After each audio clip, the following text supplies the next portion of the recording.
പൊതുമരാമത്ത് റോഡുകൾ പരിപാലിക്കുന്നതിന് വേണ്ടി തയ്യാറാക്കിയ റണ്ണിംഗ് കോൺട്രാക്റ്റ് സംവിധാനം എത്രത്തോളം പ്രയോജനപ്രദമാണ്?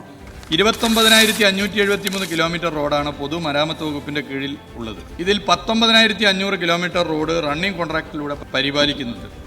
ഇതുവരെ റോഡ് പരിപാലനത്തിന് മാത്രം 1,562 കോടി രൂപയാണ് അനുവദിച്ചിട്ടുള്ളത്. റണ്ണിംഗ് കോൺട്രാക്റ്റ് വഴി DLP കഴിഞ്ഞ റോഡുകളിലും മറ്റും റോഡുകളുടെ പരിപാലനം നല്ല നിലയിൽ പോകുന്നു. ഈ രണ്ട് അറ്റത്തും റണ്ണിംഗ് കോൺട്രാക്ട് റോഡിന്റെ രണ്ടറ്റത്തും നീല ബോർഡുകൾ വെച്ചിട്ടുണ്ട്.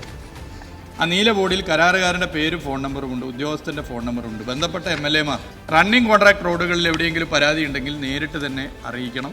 അത് കർക്കശ നിലപാട് സ്വീകരിച്ച് പോകാവുന്നതാണ്. പൊതുവെ ജനങ്ങൾ അങ്ങനെ അറിയിക്കുന്നുണ്ട്. അതുപോലെ തന്നെ DLP റോഡുകൾ ഒരു 10-23,000 കിലോമീറ്റർ വരുന്നുണ്ട്.